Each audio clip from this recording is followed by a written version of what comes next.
오늘 저에게 주시는 하나님의 말씀은 요한복음 4장 35절에서 37절까지 말씀입니다. 너희는 넉 달이 지나야 추수할 때가 이르겠다 하지 아니하느냐? 그러나 나는 너희에게 이르노니 너희 눈을 들어 밭을 보라. 희어져 추수하게 되었도다. 거두는 자가 이미 삭도 받고 영생에 이르는 열매를 모으나니 이는 뿌리는 자와 거두는 자가 함께 즐거워하게 하려 함이라. 그런즉 한 사람이 심고 다른 사람이 거둔다는 말이 옳도다. 아멘. 하나님의 말씀입니다. 할렐루야.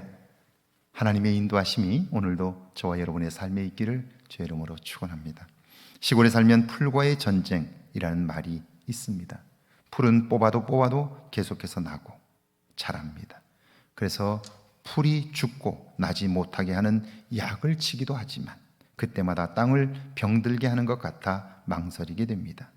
그럼에도 풀은 아랑곳하지 않고 나고 자랍니다.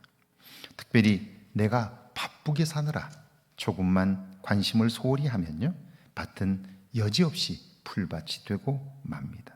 지속적인 관심, 그것만이 풀과의 전쟁에서 이기는 유일한 방법입니다. 이것은 영적인 삶도 마찬가지입니다. 35절입니다. 너희는 넉 달이 지나야 추수할 때가 이르겠다 하지 아니하느냐? 그러나 나는 너희에게 이르노니 너희 눈을 들어 밭을 보라. 희어져 추수하게 되었도다. 무엇을 하든 사람들은요, 나름대로의 계획과 예측을 가지고 있습니다. 벼를 심고 거둘 때를 압니다. 그런데 내 일에 분주하다 보면 그 시기를 놓치게 되지요. 아직 시간이 좀 더 남았어.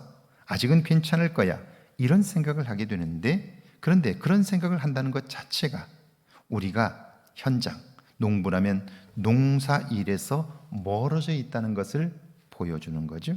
다시 말하면 우리는 우리의 계획과 일에 분주하여 정작 중요한 일을 놓치게 되는 경우가 있습니다. 주님의 말씀입니다. 눈을 들어 밭을 보라. 희어져 추수하게 되었도다. 농사는 때가 있습니다. 때를 놓치면 1년 농사를 망치게 되는 거예요. 놀라운 것은 36절입니다. 거두는 자가 이미 싹도 받고 영생에 이르는 열매를 모으나니 이는 뿌리는 자와 거두는 자가 함께 즐거워하게 하려 함이라. 농부는 곡식을 거두기 위해 정말 많은 노력을 기울입니다. 그러나 그의 노력과 정성이 반드시 열매를 거두게 할 수 있는 것은 아닙니다.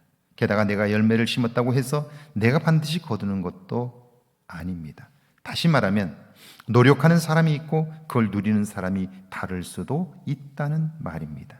그런데 사실 사회를 자세히 들여다보면 열심히 다리를 놓는 사람이 있는가 하면 그 다리를 건너는 사람은 다른 경우인 경우가 허다합니다. 복음을 전하는 사람이 있는가 하면 그 열매를 따는 사람이 있을 수 있습니다. 놀라운 것은 전하는 사람과 거두는 사람 모두가 함께 기뻐할 수 있다는 거죠. 이것이 예수님의 관심사입니다. 37절입니다. 그런즉 한 사람이 심고 다른 사람이 거둔다는 말이 옳도다. 그렇습니다. 심는 사람은 거둘 것을 믿고 심지만 내가 반드시 거둬야 한다는 생각을 버려야 합니다. 그래서 심는 일로 인한 기쁨을 맛볼 수 있습니다. 저희들은 이 말씀을 전혀 이해하지 못합니다. 그러므로 저희들 간에 갈등이 생기고 서로 높아지려고 하면서 만족한 삶을 살지 못했던 거죠. 여러분,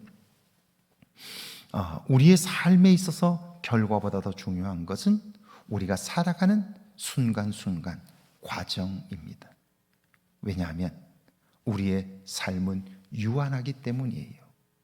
오늘을 살면서 매 순간순간 그 속에서 보람과 기쁨을 거두지 못한다면 사실 그 시간이라는 것은 생명이기 때문에 생명보다 더 소중한 것은 없잖아요. 그 생명의 가치로 바꿀 수 있는 것이 기쁨이고 보람이에요. 우리가 얻는 열매라는 것은 고작해야 돈, 승진 이거잖아요. 그런데 그것보다 더 크고 귀한 것, 만족하고 기뻐하고 변화로 인하여 감격하는 것, 이런 것들이 사실은 생명에 대한 대가로 주어지지 않는다면 그 생명은 낭비하게 되는 거죠. 오늘 하루 하나님이 주신 시간 속에서 보람과 기쁨을 거두며 사는 저와 여러분 되기를 주의 이름으로 축원합니다. 함께 기도합니다. 오늘 내 관심이 어디에 있는가를 살피게 해달라고요. 오늘 내가 하는 일에서 기쁨과 보람을 거두게 해달라고요. 함께 기도합니다. 하나님 아버지, 은혜와 사랑을 감사합니다. 오늘 내 관심이 어디에 있는가를 보게 하시고 오늘 내가 하는 일에서 보람과 기쁨을 거두게 하옵소서.